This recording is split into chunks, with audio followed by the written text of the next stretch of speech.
우리 시간이 되었으므로 우리 다 같이 조용한 기도하심으로 우리 주일 예배를 주님 앞에 드리도록 하겠습니다. 우리 다 같이 기도합니다. 여호와는 은혜로우시며 긍휼이 많으시며 노하기를 더디하시며 인자하심이 크시도다.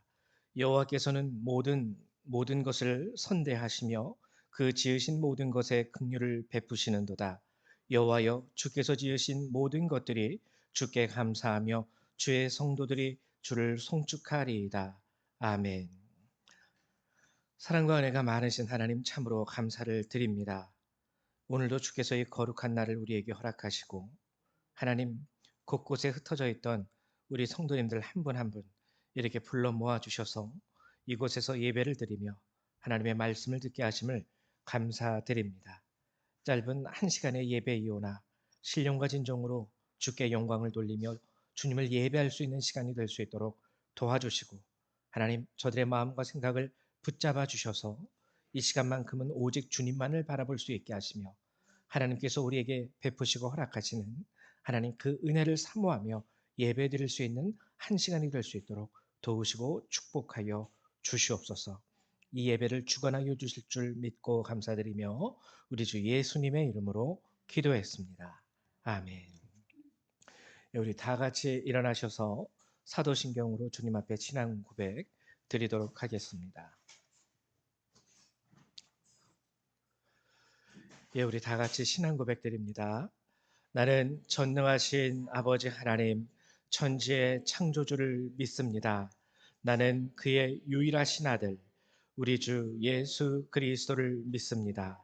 그는 성령으로 잉태되어 동정녀 마리아에게서 나시고 본디오 빌라도에게 고난을 받아 십자가에 못 박혀 죽으시고 장사된 지 사흘 만에 죽은 자 가운데서 다시 살아나셨으며 하늘에 오르시어 전능하신 아버지 하나님 우편에 앉아 계시다가 거기로부터 살아있는 자와 죽은 자를 심판하러 오십니다. 나는 성령을 믿으며 거룩한 공교회와 성도의 교제와 죄를 용서받는 것과 몸의 부활과 영생을 믿습니다. 아멘. 우리 성경 3장 함께 찬양합니다.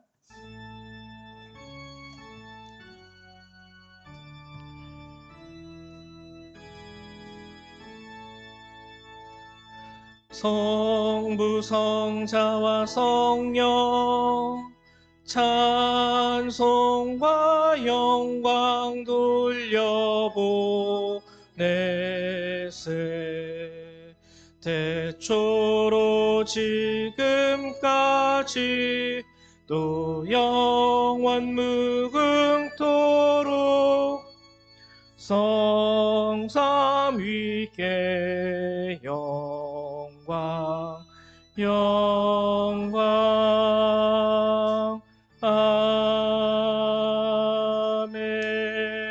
아멘.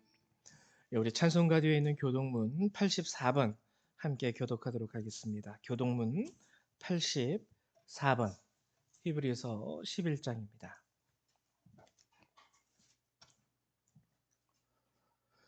다 찾으셨죠? 저희 한 절 한 절 같이 교독하도록 하겠습니다. 믿음은 바라는 것들의 실상이요 보이지 않는 것들의 증거니, 믿음으로 모든 세계가 하나님의 말씀으로 지어진 줄을 우리가 아나니, 믿음으로 아벨은 가인보다 더 나은 제사를 하나님께 드림으로 의로운 자라 하시는 증거를 얻었으니,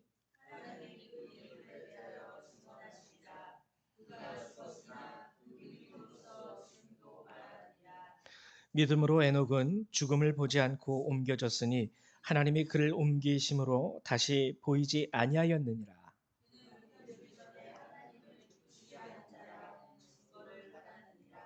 믿음이 없이는 하나님을 기쁘시게 하지 못하나니,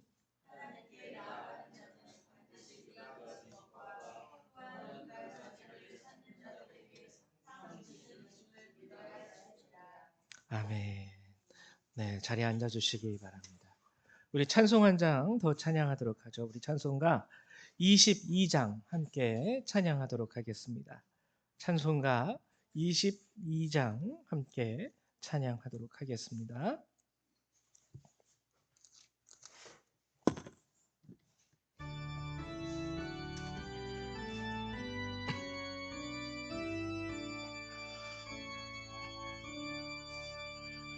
만유의 주 앞에 감사를 드리고 다 경배하면서 찬송을 부르세.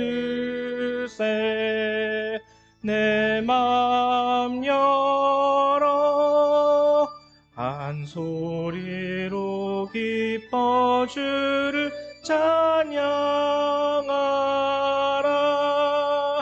영원한 그 나라 주 다스리시니 생명의 열쇠는 주님의 것이라. 내 맘 열어 한 소리로 기뻐 주를 찬양하라. 죄짐을 벗은 후 주 앞에 가리니 마음에 영원한 기쁨이 넘친다. 내 맘 열어 한 소리로 기뻐 주를 찬양하라. 참 소망 가지고 그날을 기리며 주 다시 오실 때 기쁘게 맞으리. 내 맘 열어 한 소리로 기뻐 주를 찬양하라.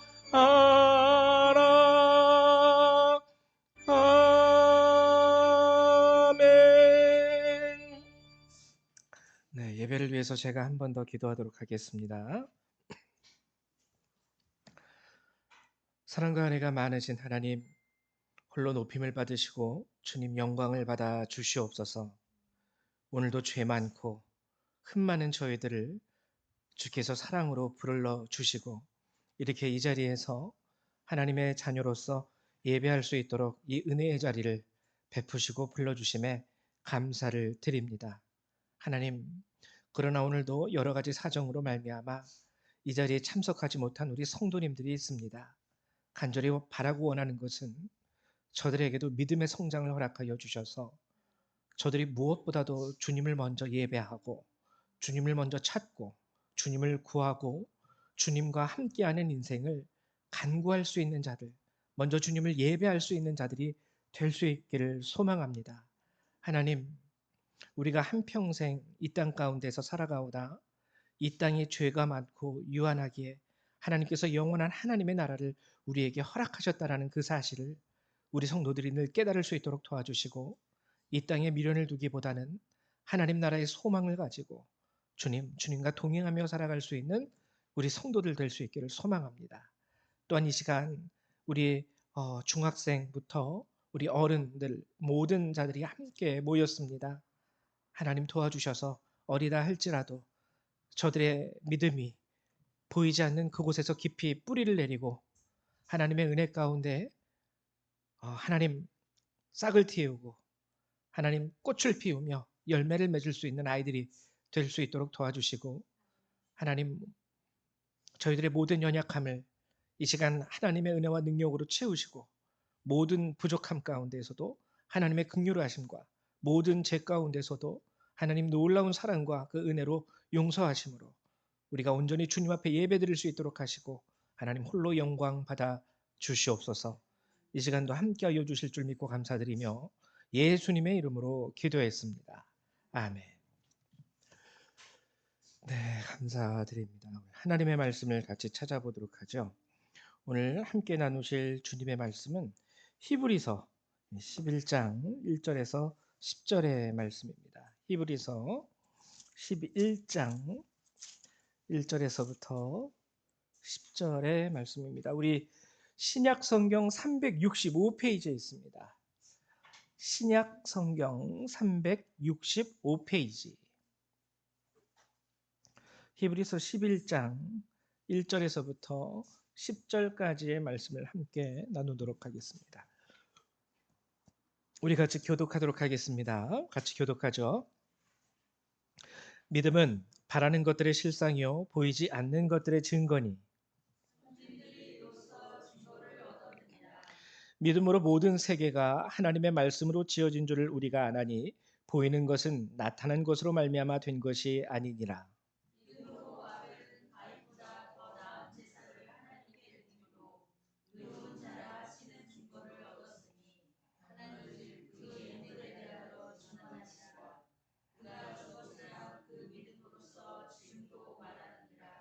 믿음으로 에녹은 죽음을 보지 않고 옮겨졌으니 하나님이 그를 옮기심으로 다시 보이지 아니하였느니라. 그는 옮겨지기 전에 하나님을 기쁘시게 하는 자라 하는 증거를 받았느니라.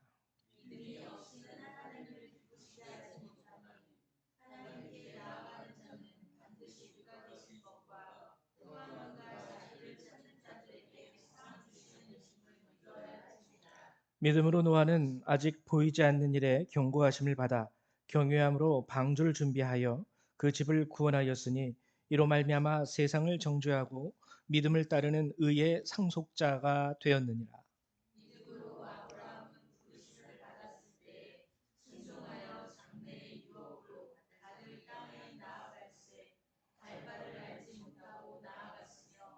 믿음으로 그가 이방의 땅에 있는 것 같이 약속의 땅에 거류하여 동일한 약속을 유업으로 함께 받은 이삭 및 야곱과 더불어 장막에 거하였으니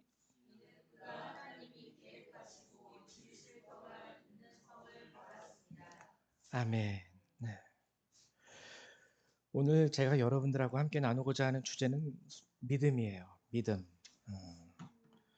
히브리서 11장은 이미 여러분들이 알고 계신 것과 같이 그 별명이 믿음장입니다. 믿음장. 그래서 오늘 여러분들하고 이 믿음이라는 관한 주제를 가지고 함께 나누도록 할 텐데요. 오늘 히브리서 11장을 나누기 전에 지난 시간에 우리가 함께 나눴던 로마서 12장의 말씀을 살짝 요약하고 넘어가도록 하겠습니다. 아, 로마서 11장에서 우리가 함께 나누었던 것은 영적 예배죠. 내 몸을 산 제물로 드리는 영적 예배. 줄여가지고 쉽게 말해서 산제사 이렇게 얘기하기도 합니다. 그래서 이 영적 예배의 의미, 하나님께 영적 예배를 드린다라는 것은 과연 어떻게 드리는 건가? 무엇이 영적 예배인 것인가? 이것에 대해서 우리가 함께 나누었죠. 그때 영적 예배의 가장 중요한 것은 뭐냐면 순종이라 그랬어요. 단순히 로마서 12장 지난 시간에 우리가 함께 나눈 본문만을 가지고 보면은 영적 예배가 무엇인지 한눈에 안 들어와요. 그냥 영적 예배를 드려야 한다는 것만 알지 그게 뭔지는 몰라요. 근데 로마서 11장의 마지막 부분의 말씀을 보면 거기서 성경이 우리에게 하시는 말씀은 너희는 비록 불순종하지만 하나님은 그럼에도 불구하고 너희에게 긍휼을 베푸신다. 라는 내용이 있어요. 그리고 그것에 이어져서 12장에서 그러므로 우리의 몸을 산제물로 드리는 영적 예배를 드리자라고 얘기합니다. 즉 영적 예배라는 것은 순종과 매우 관련이 깊은 내용이라는 것이죠. 우리가 불순종함에도 불구하고 하나님은 지금 너희에게 긍휼을 베푸시고 있어. 그러니까 이제서라도 우리가 순종함으로 우리의 몸을 산제물로 드려 영적 예배를 드리자. 그래서 영적 예배라는 것은 순종하는 삶 자체가 영적 예배였습니다. 이를 위해서 로마서 12장이 우리에게 세 가지 영적 예배를 드릴 수 있는 방법에 대해서 알려주는 말씀이 있었죠. 첫째는 이 세대를 본받지 말고 하나님의 기뻐하시는 뜻 그것이 무엇인지 온전히 분별하도록 하라. 이 세대를 본받지 말라는 것은요, 이 세상에 우리의 시선과 마음과 생각, 이 세상의 가치관에 우리의 마음과 생각을 뺏기지 말라는 거예요. 세상 사람들이 저렇게 살아야지 잘 산다. 저게 옳은 것이다. 저게 복받는 삶의 참된 모습이다. 길이다. 그런 거에 현혹되지 말라는 겁니다. 그리고 하나님이 우리에게 말씀하신 것은 하나님이 기뻐하시는 뜻이 온전히 기뻐하시는 것이 뜻이 무엇인지 분별해라. 분별해라. 우리가 이 분별을 위해서 성경을 많이 읽기도 해야 되겠지만 본문이 말하는 하나님이 기뻐하시는 뜻이 무엇인지 온전히 분별해라라는 것은요. 가장 기초적으로 뭘 의미하는 거냐면 이미 우리가 알고 있는 하나님께서 기뻐하시는 뜻, 그 뜻을 우리는 이미 알고 있거든요. 알고 있거든요. 모르는 것에 대해서는 그것을 하지 못했을 때 불순종했다라고 얘기할 수가 없습니다. 아는 그것을 하지 않았을 때 불순종이 거기에서 성립이 되는 거예요. 몰라서 못했는데 그걸 어떻게 불순종이라고 그래요? 그 뜻이 하나님의 뜻이 저 뭔지 몰랐어요. 그런 거는 정말 실수예요. 불순종이 아니라. 그러나 하나님이 기뻐하시는 뜻이 무엇인 줄 알매도 불구하고 하지 않았을 때 그것이 불순종이죠. 그래서 하나님의 기뻐하시는 뜻이 무엇인지 온전히 분별해라. 이 말은 그 의미가 뭐냐면 이미 네가 알고 있는 그것에서부터 순종해라 라는 뜻입니다. 우리는요 하나님의 뜻을 이미 알고 있는 게 많아요. 더 깊이 알기 위해서 성경을 읽어야 하겠지만 그렇지 않더라도 내가 이미 하나님의 뜻이 무엇인지 알고 있는 것이 있습니다. 우리 양심이 우리에게 얘기해 주고 있거든요. 우리 양심이 남의 것을 도둑질하지 말아라, 거짓말하지 말아라, 다른 사람에게 피해 주지 말아라. 뭐 이러한 것들, 아주 기초적인 것들, 이러한 것들이 우리를 향한 하나님의 뜻이었죠. 그리고 두 번째는 뭐냐면 마땅히 생각해야 할 그 이상의 생각을 품지 말아라. 이거는 뭐냐면 마땅히 생각해야 할 것이라는 것은 하나님이 우리에게 주신 주님의 말씀과 명령입니다. 근데 그 이상의 생각을 품지 말라. 거기에서 더 나아가지 말라는 거예요. 왜 그러냐면 일단 첫 번째 하나님은 우리의 믿음의 분량대로 우리에게 말씀하세요. 우리가 하지 못하는 것을 우리에게 명령하거나 요구하시는 하나님이 절대 아니십니다. 우리가 할 수 있는 그것을 하나님은 우리에게 요구하시고 명령하세요. 근데 가끔 가다가 우리는 마땅히 품어야 할 그 생각, 하나님께서 주신 말씀에 지나쳐서 우리가 그 말씀을 받아들이는 경우가 있는데 크게 두 가지 경우로 나타난다고 말씀을 드렸죠. 하나는 뭐냐면 손익계산서를 두드려보고 하나님이 지금 내게 하라고 하시는 대로 내가 순종하게 된다면 이런 손해가 발생할 것 같아. 뭐 물질적인 손해도 손해일 수 있겠지만 내 마음이 기분이 나빠서 도대체 하나님의 말씀을 나는 받아들이기가 좀 싫어. 왜 그렇게까지 내가 해야 돼? 이러한 생각이 우리 안에서 싹트기 시작합니다. 그래서 하나님이 주신 말씀에서 손익계산서를 따진 이후에 요 정도만, 요 정도만. 여러분 그건 온전한 순종이 아닙니다. 또 다른 것은 반대로 어느 경우가 생기냐면 하나님이 우리에게 말씀하신 것이 요 정도인데 너무 지나쳐가요. 너무 지나쳐가요. 그것도 결국에는 불순종이에요. 우리가 하나님이 말씀하신 것에 대해서 너무 지나쳐갈 때 자칫 잘못하면 우리 시험에 빠집니다. 왜냐면은요, 만약에 아주 극단적인 예를 들을 때 하나님이 얘야, 교회에 이런 일이 있는데 네가 10만 원만 헌금해라. 그러면은 10만 원 헌금하면 되는데요. 더 나아가서 하나님 제가 혼자 생각을 하는 거죠. 내가 하나님이 10만 원 하라고 했지만 내가 100만 원을 드리면 하나님이 나에게 더 축복해 주시지 않으시겠어? 그래서 10만 원 드릴 수 있는 상황밖에 안 되는 사람이 100만 원을 드리기 위해서 대출을 합니다. 그래서 결국에 100만 원을 드리는데 나중에 원망이 드는 거죠. 하나님 내가 대출까지 해서 100만 원 드렸는데 왜 나에게 내가 생각한 것만큼 그것에 더하여 나를 축복하지 않으십니까? 스스로가 잘못된 판단으로 스스로가 시험에 빠지는 것이지 하나님이 축복하시거나 명령하신 게 아니거든요. 마땅히 품어야 할 생각, 그 이상의 생각을 품지 말아라. 분명히 하나님은 우리의 믿음의 분량대로 우리에게 말씀하신다 그랬어요. 요구하신다고. 그리고 마지막 세 번째로서는 우리는 그리스도의 지체로서 하나님께서는요. 우리가 예수 그리스도의 머리 되신 예수 그리스도 안에서 한 몸을 이루지만 우리가 다 같은 역할을 가진 것이 아니라고 말씀을 하셨습니다. 이 비밀은 무엇이냐면 저 사람이 교회에다 뭘 했대. 저 사람이 뭐 하니까 목사님이 너무 좋아하시네. 나도 저 사람처럼 해야지. 필요 아니라는 거예요. 눈은 봐야 되고요. 코는 냄새를 맡고 숨을 쉬어야 되고 입은 먹을 걸 먹고 말을 해야 됩니다. 눈이 하는 역할을 입이 똑같이 하겠다 그러면 그 지체는 병든 지체고 장애가 있는 지체예요. 그렇기 때문에 교회 안에서 누가 뭐 했다고 해서 나도 그 사람처럼 해야지라고 생각할 필요 없고요. 그저 내가 부름받은 나의 역할, 우리 교회 가운데에서 내 역할은 이런 역할이야. 그럼 거기에 집중하십시오. 우리 교회 가운데서 내가 하나님께서 내게 주신 은사와 내게 주신 역할은 이런 역할이야. 그럼 여기에서 순종하시면 되는 거예요. 이 사람처럼 이것도 하고 저것도 하고 이것도 하면은 나중에 뭐 되냐면 말 그대로 지쳐요. 너무 지쳐요. 지쳐서 교회 생활 가운데에서 이제는 교회 나가는 게 막 뭐라고 해야 되냐면 좀 막 스트레스가 돼요. 그래서 여러분 지체라는 이 사실 그 안에서 순종하시면 됩니다. 하나님은 우리에게 과한 순종을 요구하시지 않는다는 것. 그리고 영적 예배를 그럼 드려야 하는 이유는 무엇일까? 분명히 말씀을 드렸죠.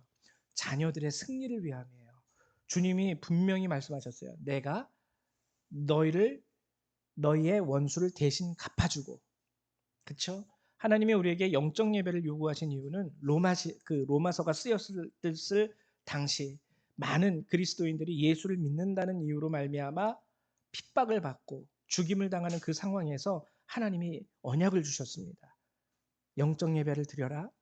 너를 대적하는 자를 내가 대적할 것이고 너와 싸우자는 자에게 내가 싸울 것이다. 하나님은 자녀의 승리를 위해서 영적 예배를 우리에게 요구하신 겁니다. 단순히 하나님이 스스로 높임을 받기 위해서 내가 하나님이니까 너희를 당연히 영적 예배 드려야지. 내가 왕이니까 내 말 들어. 이렇게 하신 것이 아니라 그 자녀들에게 승리를 주시기 위해서, 기쁨을 주시기 위해서. 지난 시간에 우리가 이제 그것을 나눴고요. 이제 오늘 히브리서 11장 믿음장. 이 믿음이라는 것은 우리 기독교 교리에 있어서 교리뿐만 아니라 하나님의 말씀에 있어서 핵심이 바로 믿음이에요. 핵심. 우리가 구원을 얻기 위하여 할 수 있는 것이 아무것도 없습니다. 예수 그리스도께서 십자가 위에서 우리를 위하여 피 흘리셨죠. 우리의 죄를 사하셨어요. 그것은 우리의 구원을 위해서 하나님이 베푸신 은혜이지만 우리도 그러한 하나님의 은혜를 받기 위해서 해야 할 것이 있는데 그게 바로 믿음이에요. 그래서 믿음이라는 것은 구원을 받는 것에 있어서 우리들 입장에서 우리가 해야 하는 유일한 것이고 가장 중요한 것입니다. 이미 우리에게 구원의 길은 다 열어 놓으셨어요. 하나님께서 십자가에 못 박혀 돌아가셨고 우리의 죄를 짊어지셨고 근데 이제 그 길을 닦아 놓은 길을 우리가 걸어가야 되는데 걸어갈 수 있는 방법이 바로 믿음이라는 거죠. 오늘 히브리서 11장을 보면은요. 히브리서 11장에는 예화가 많이 나옵니다. 예화라기보다 예를 들면 오늘도 보면은 누가 나옵니까? 아벨이 나오죠. 믿음의 예로서 아벨이 나오고 그다음에 에녹이 나오고 그다음에 노아가 나오고 그냥 우리가 읽은 이 10절까지의 본문에서만 보면 또 아브라함이 나오고 하나하나의 예가 나오는데 이렇게 예는 다 빼고요. 왜냐하면 그건 예니까 한마디로 하나의 주제를 주고 그 다음에 그 예로서 기록한 것이 아벨, 노아 그리고 아브라함 이런 사람들이니까 그래서 이 예는 다 빼고 실질적으로 주제가 되는 말씀 두 구절을 딱 뽑아 보니까 오늘 본문에서 함께 읽은 본문에서 두 구절을 뽑아 보니까 1절과 6절이에요. 1절과 6절. 제가 읽어 드릴게요. 1절은 믿음은 바라는 것들의 실상이요 보이지 않는 것들의 증거. 그리고 6절은 믿음이 없이는 하나님을 기쁘시게 하지 못하나니 하나님께 나아가는 자는 반드시 그가 계신 것과 또한 그가 자기를 찾는 자들에게 상 주시는 이심을 믿어야 할 것.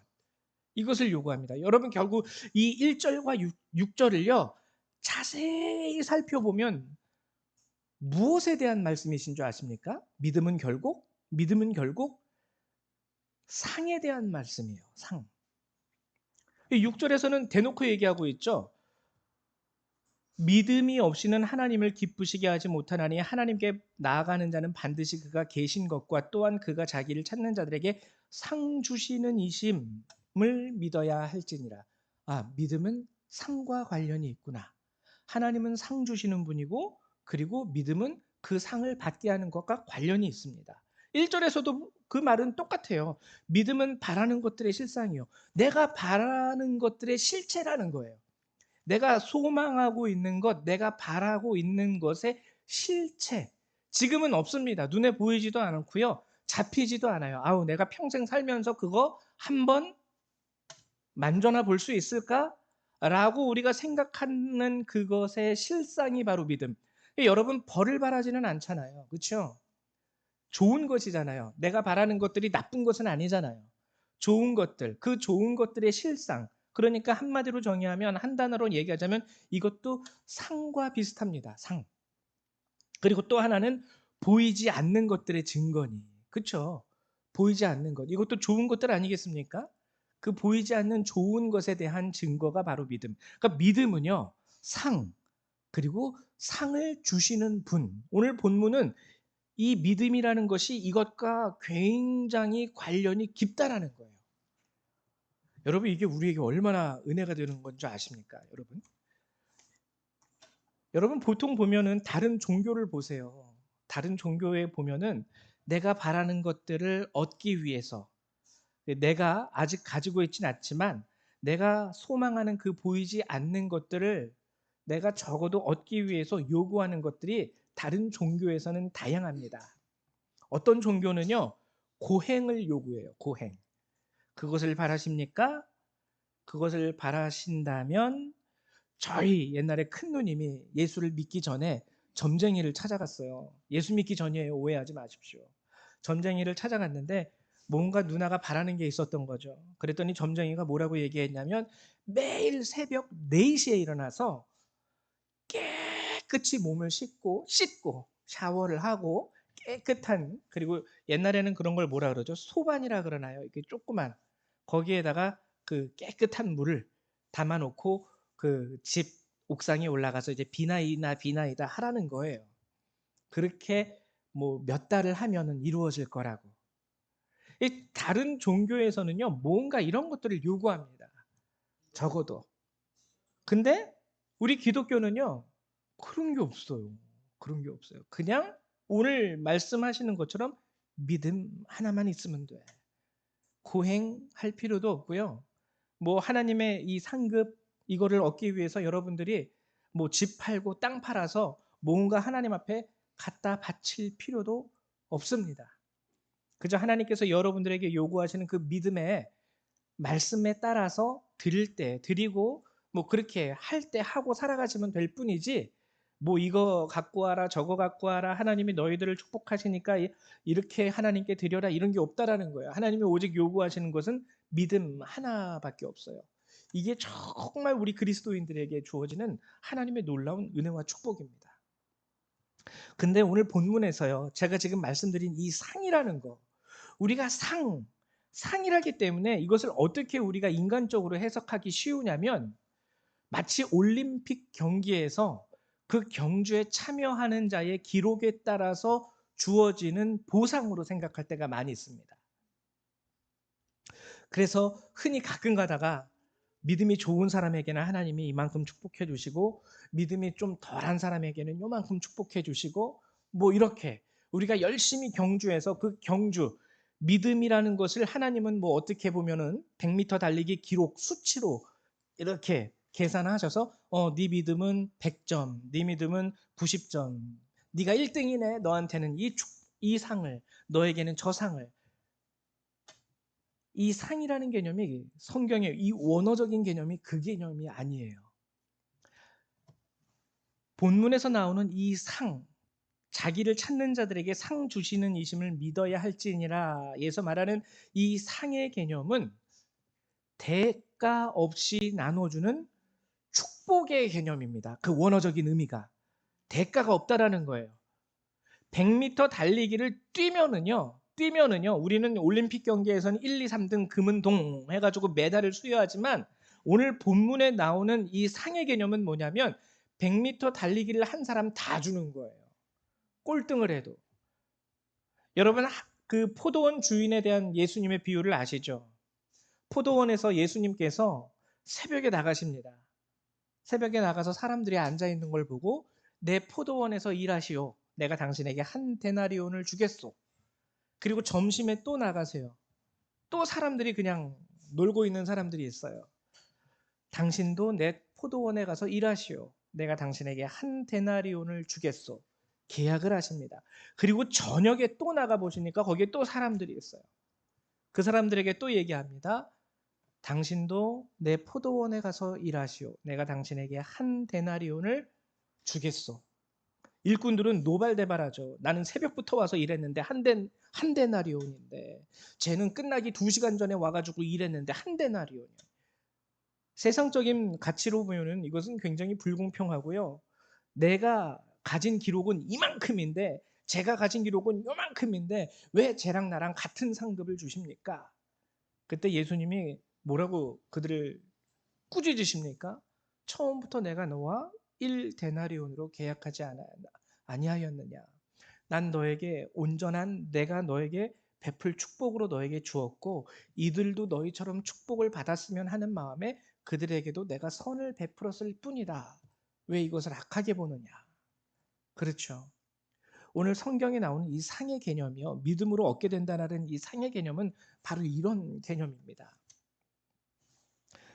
어떤 기록에 따라서 차등 지급되어지는 보상이 아니라 누구에게든지 예수를 그리스도로 고백하는 사람이라면 누구에게든지 내려주시는 하나님의 축복이 바로 오늘 본문에서 말하는 상의 참된, 진실된 의미라는 것이죠.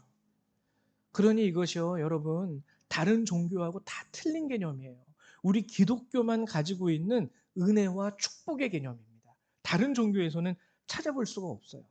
근데 제가 오늘 여러분들하고 함께 나누고자 하는 것은요, 단순히 이 개념이 아니에요.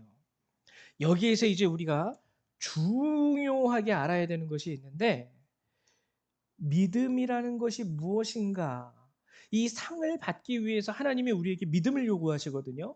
고행을 요구하시는 것도 아니고 여러분들이 뭔가 물질적인 것을 갖다 바쳐라 하면서 물질을 요구하시는 것도 아닙니다. 믿음을 요구하시는데 과연 이 믿음이라는 건 무엇일까? 이 믿음의 대상과 믿음의 본질, 그리고 하나님께서 이 믿음을 가졌을 때 그래요. 우리에게 축복을 주신다고 말씀하셨는데 축복으로서 이 상을 주신다고 말씀하셨는데 이 상이라는 것이 구체적으로 무엇인지 그것을 이제 여러분들하고 함께 나눠 보려고 해요. 여러분, 그쵸? 바라는 것들의 실상, 보이지 않는 것들의 증거. 나쁜 게 아니에요. 이것들은 좋은 거예요. 근데 우리가 여기서 중요하게 알아야 하는 것이 있습니다. 먼저 상이라는 것을 한번 알아보도록 하면 이 상은 어떠한 내가 소유할 수 있는 물건이나 물질적인 개념을 말하는 게 아니에요. 솔직히 말하면.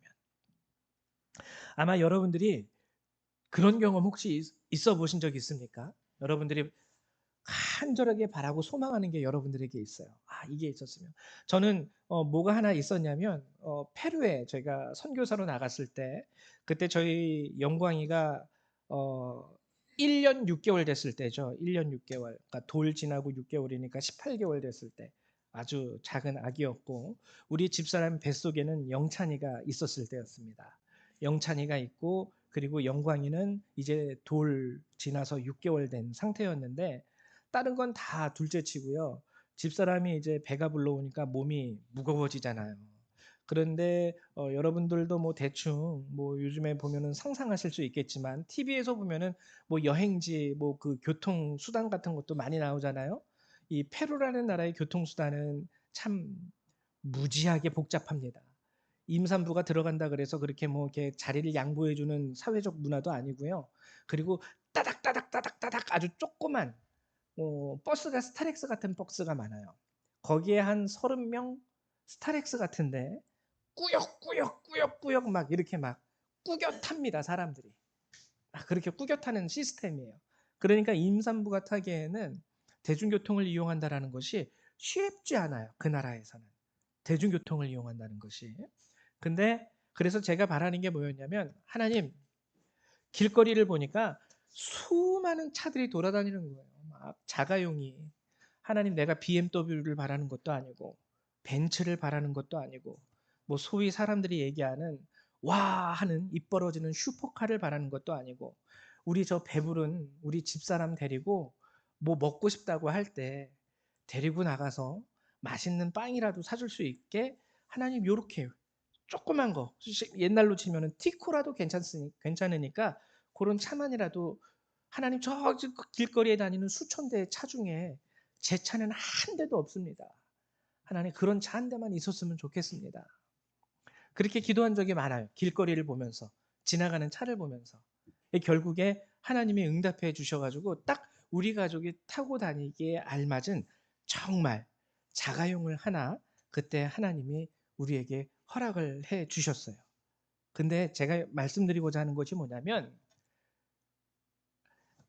이렇게 물질적인 것으로도 하나님께서 우리가 소유할 수 있는 어떠한 물질적인 개념의 물건을 우리에게 주시기도 하지만요.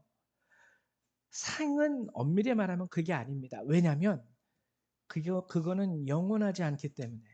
지금도 그 차가 우리 가족에게 필요할까요? 애들이 다 컸고요. 저희 가족이 6명이에요. 아무리 넓은 자가용이라고 할지라도 6명을 태울 수 있는 자가용은 없습니다. 지금 우리 가족 수준에서 맞는 차가 아니라는 거예요. 그때는 좋았지만. 그리고요, 어떨 때는 보면은 내가 바래요. 하나님, 나 이게 있었으면 좋겠어요. 이게 있었으면 좋겠어요 해가지고 하나님이 주셨을 때, 사용해보니까 아니네.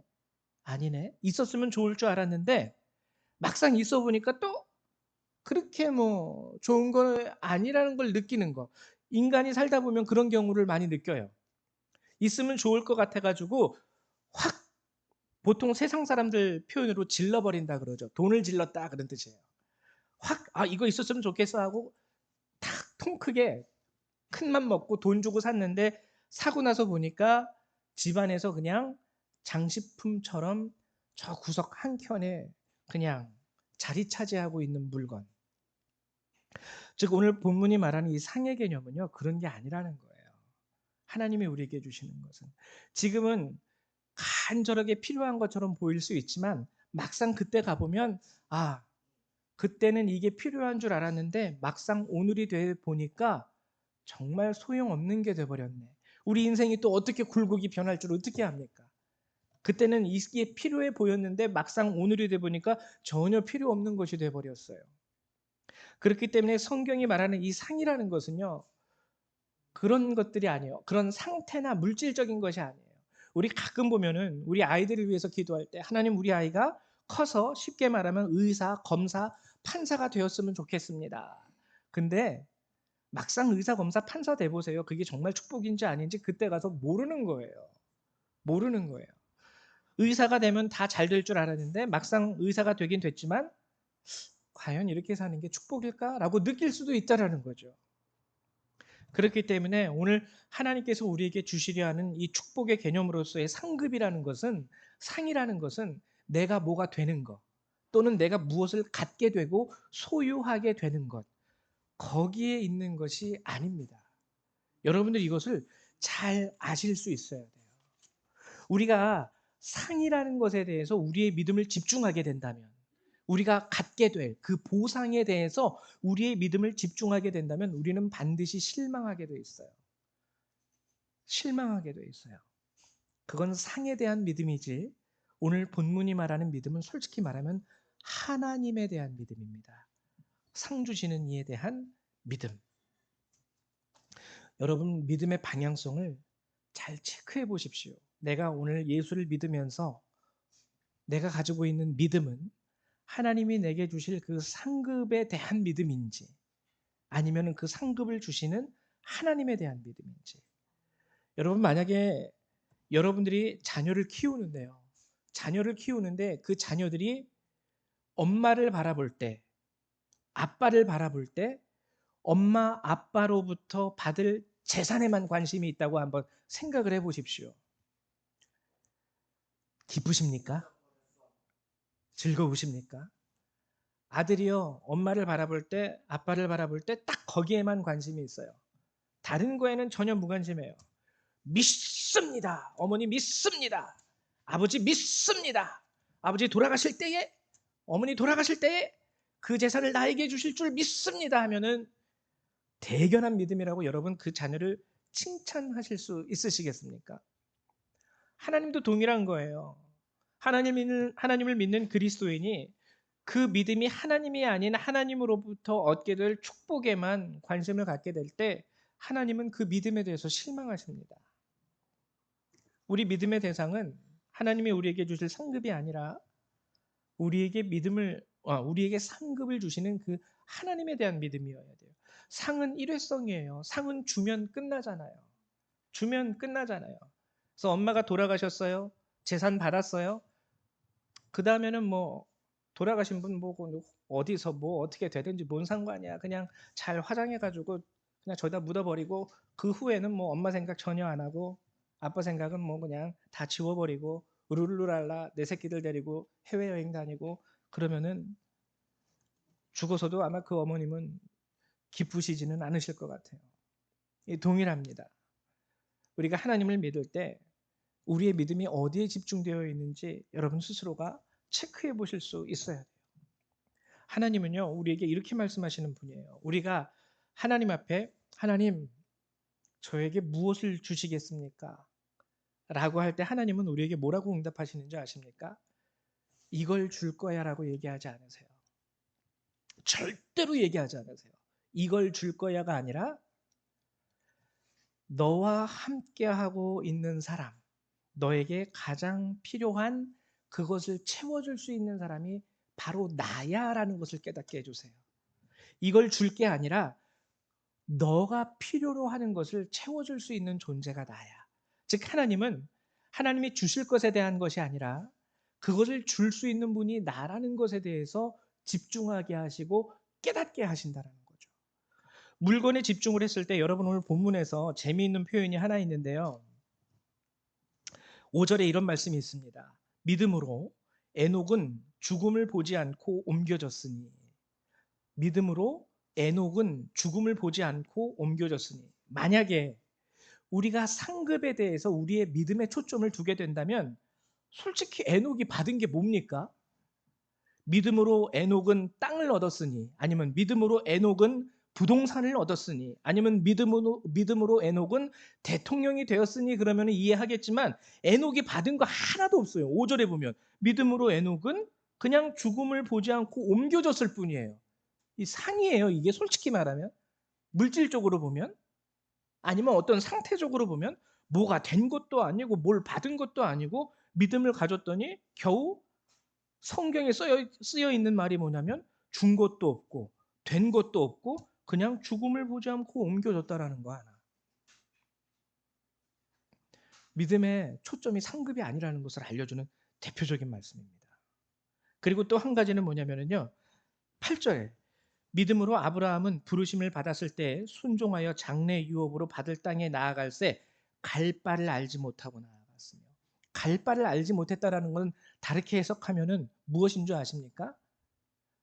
갈 바를 알지 못하겠다라는 건 내가 뭐가 될 줄을 모른다라는 거예요. 내가 뭐를 얻게 될지는 모른다라는 거예요. 그러니까 아브라함은요, 모르겠어. 하나님이 그냥 떠나라고 해서 떠나가는데 이렇게 떠나가게 되면은 내가 뭐가 될지, 이렇게 떠나가게 되면 내가 뭘 얻게 될지 난 모르겠어. 이 뜻이에요. 갈 바를 알지 못했다라는 거는 바로 그 뜻입니다. 옆에서 보는 사람은요, 답답할 수 있어요. 제가 미쳤나? 어느 날 갑자기.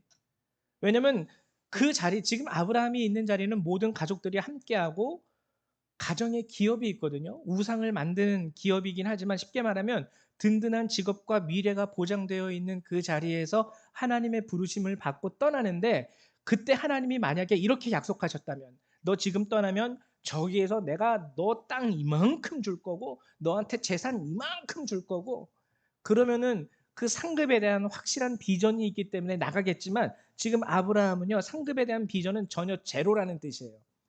갈 바도 알지 못해요. 뭘 얻게 될지도 몰라요. 어디로 가야 될지도 몰라요. 뭐가 될지도 몰라요. 그게 갈 바를 알지 못하고 나아갔다라는 말씀의 핵심입니다. 근데 나아갔어요.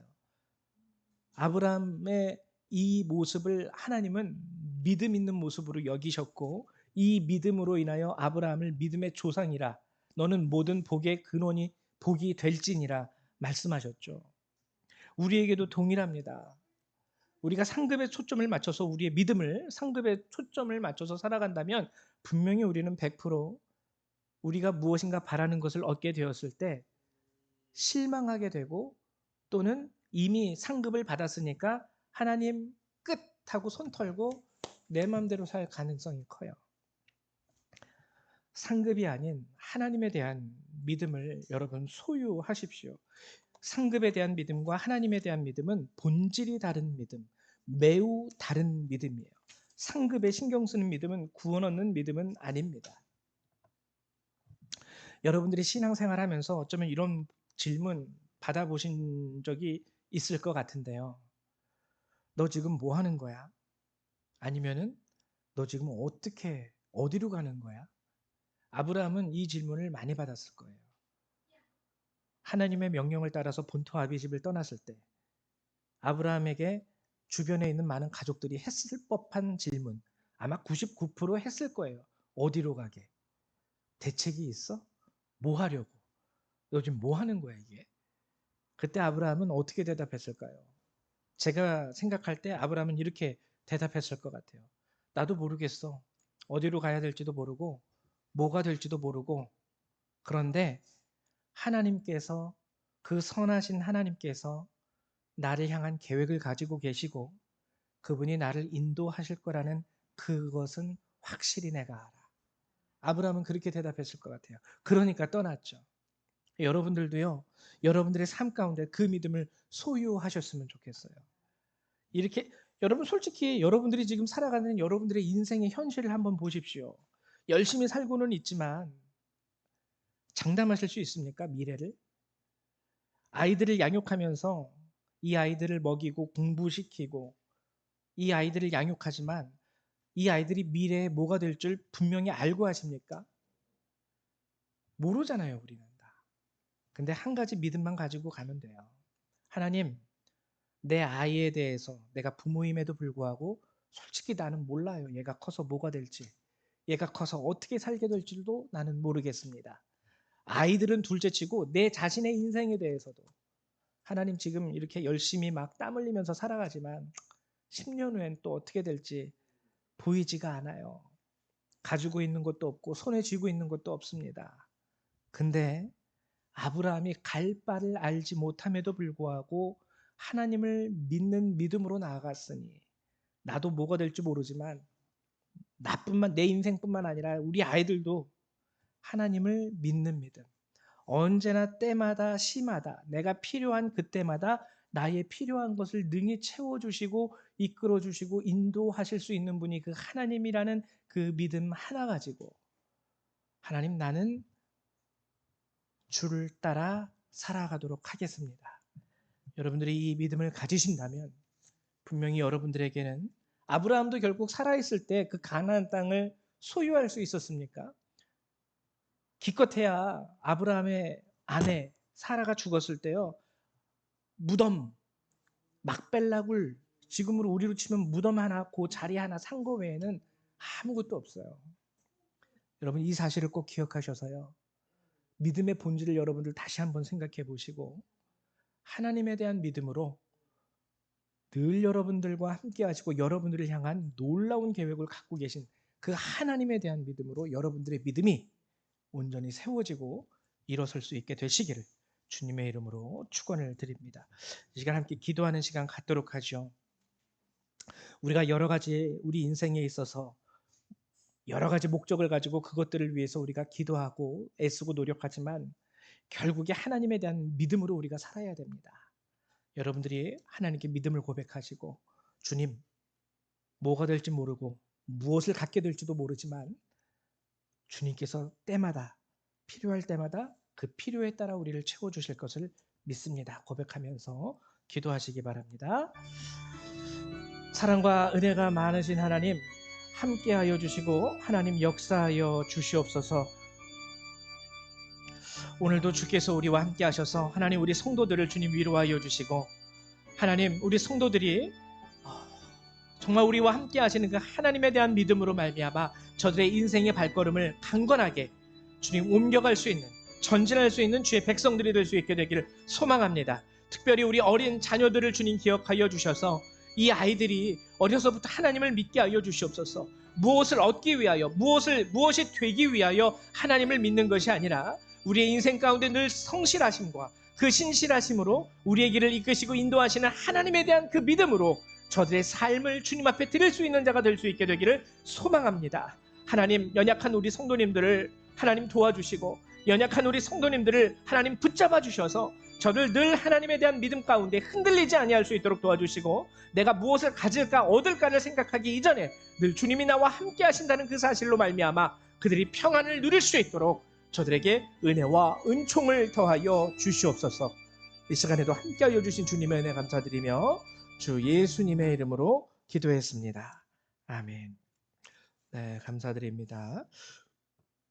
우리 이 시간에는요, 찬송가 406장 함께 찬양하시면서 우리 준비하신 예물을 하나님 앞에 드리도록 하죠. 찬송가 406장입니다.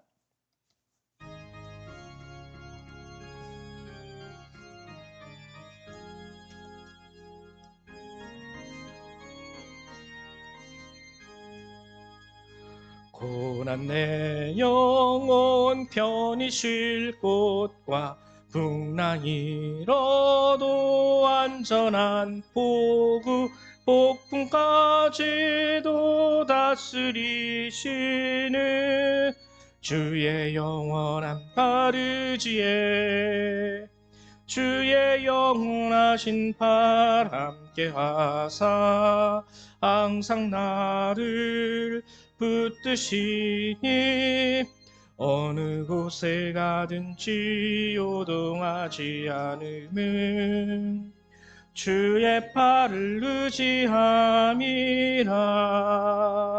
세상 친구들 나를 버려도 예수는 함께 동행함으로 주의 은혜가 충만하리니 주의 영원한 바르지에 주의 영원하신 팔 함께 하사 항상 나를 붙드시니 어느 곳에 가든지 요동하지 않음은 주의 팔을 의지함이라.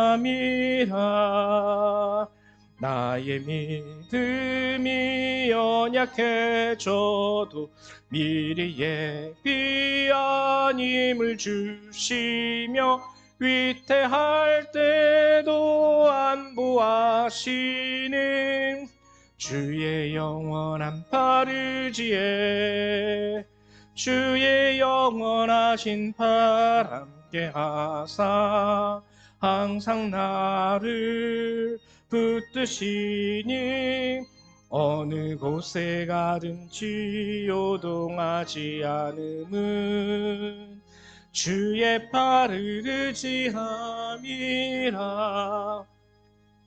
지 못한 것 주께 없으니 나의 일생을 주께 맡기면 나의 모든 짐 대신 지시는 주의 영원한 바르지에 주의 영원하신 팔 함께 하사 항상 나를 붙드시니 어느 곳에 가든지 요동하지 않음은 주의 팔을 의지함이라.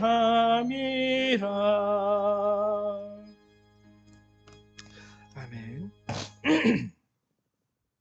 드리신 예물을 위해서 기도합니다. 사랑과 은혜가 많으신 하나님, 늘 감사드립니다. 늘 우리에게 생명을 허락하시고 늘 우리 삶 가운데 우리는 알지 못하지만 우리의 필요를 미리 아시사 그 모든 필요를 채우시고 때마다 시마다 하나님 우리를 도우시고 하나님 우리를 인도하시며 이끄시는 주님 감사드립니다. 이제 오늘 주께서 허락하신 말씀처럼 우리의 믿음이 우리에게 상 주시는 그 하나님께 집중될 수 있도록 도와주십시오. 앞으로 10년 후에 내가 필요한 것이 무엇인지 우리는 알지 못하고 내일 어떠한 일이 있을지 알지 못하는 존재가 우리들입니다. 그러나 주님은 아시기에 내일 우리에게 필요한 것을 오늘 준비하여 주시고 마련하여 주시며 주의 선하신 가운데 하나님 우리를 이끄시는 분이 여호와이심을 믿습니다. 우리 성도들이 그런 하나님을 의지할 수 있도록 도와주시고 그런 하나님을 믿고 하나님을 따르며 순종할 수 있도록 축복하여 주시옵소서. 오늘도 감사한 마음으로 주님 앞에 이 예물을 준비하여 내어드립니다.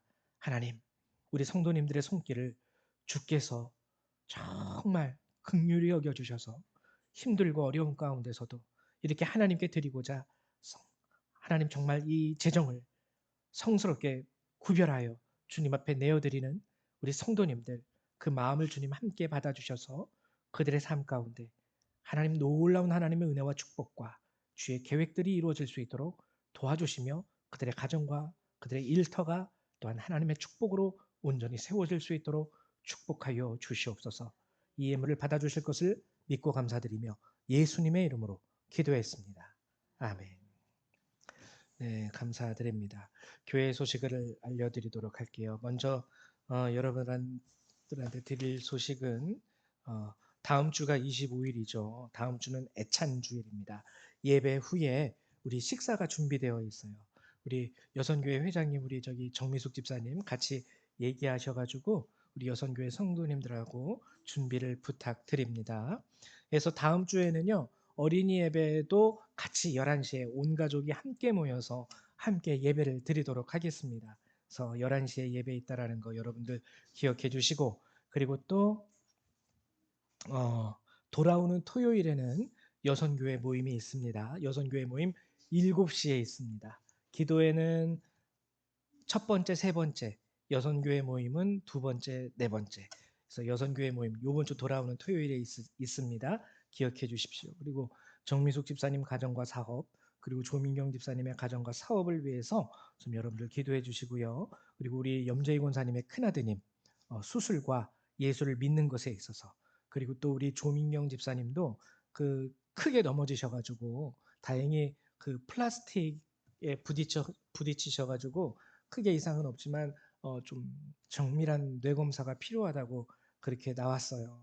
그래서 우리 조민경 집사님을 위해서도 함께 기도해 주시기를 부탁드립니다. 그 외 다른 사항은 여러분들이 주보를 참조해 주시기 바랍니다. 우리 다 같이 일어나셔서 찬송 1장 함께 찬양하시고요. 우리 축도하심으로 예배를 마치도록 하죠.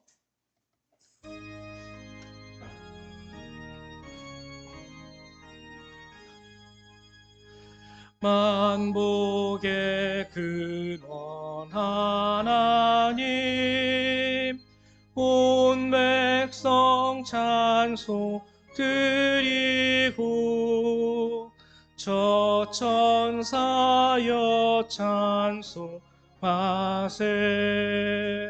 찬송 성부 성자 성령